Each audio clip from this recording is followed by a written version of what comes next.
While the Democrats were inside their Chicago Convention Hall last month, nominating what may well be the most anti-life candidate in the history of American politics, a Planned Parenthood mobile clinic was standing by outside, dispensing complimentary do-it-yourself abortion medications in one hand and free hot dogs in the other.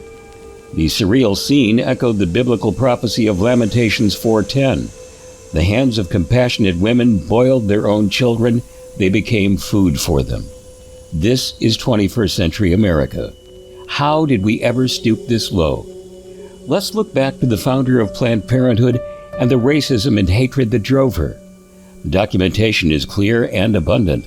The death mill known as Planned Parenthood was founded in 1916 by Margaret Sanger, a woman with ties to the Ku Klux Klan who devoted herself to the elimination of races that she considered to be inferior, particularly the negro race.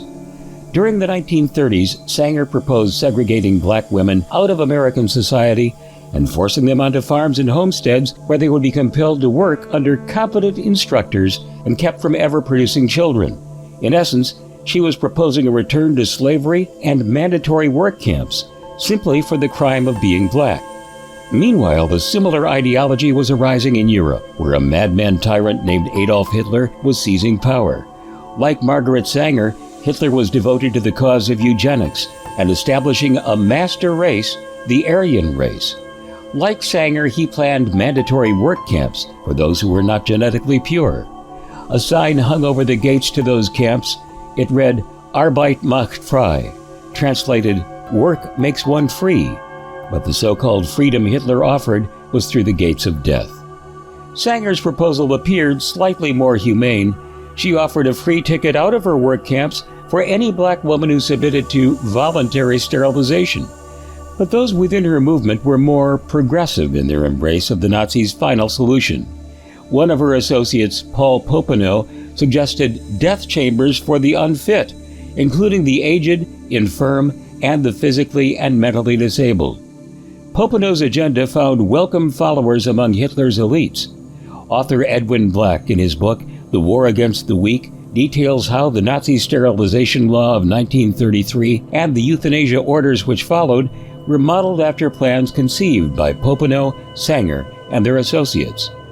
By 1939, Hitler was well entrenched, had rebuilt Germany's war machine, and launched World War II with the invasion of Poland. In that same year, Margaret Sanger launched the Negro Project, which bribed black ministers to promote birth control and further depopulate the black race, which Sanger referred to as poor stock and human weeds. To cement the philosophical ties between the North American and European eugenics of Margaret Sanger and Adolf Hitler, The Passing of the Great Race, a book written by another of Sanger's close associates, Madison Grant, was praised by Der Fuhrer as his eugenics Bible. Fast forward to May of 2024, when Kamala Harris became what is thought to be the first president or vice president ever to visit a Planned Parenthood clinic. Quoting an NBC News article, Harris said she made the trip to highlight the work happening in such clinics and to hammer home the point that women need more access to reproductive health care in the aftermath of the Supreme Court overruling Roe v. Wade. So we have a woman who identifies as black, embracing and endorsing the work of an organization founded by a white racist whose goal was the elimination of the black race. Now that you're informed, we encourage you to vote your conscience this November. In the meantime, there are other ways that we can stand for human life. Consider underwriting the work of Compass Care Pregnancy Centers. According to the Reverend James Harden, Compass Care's CEO, his highly skilled, totally committed medical teams see daily victories at every center in the system. Compass Care Pregnancy Centers have been adding locations across that state to serve the lives of women and unborn babies. In fact, for over 35 years, Compass Care has been New York's trusted source for reproductive health care.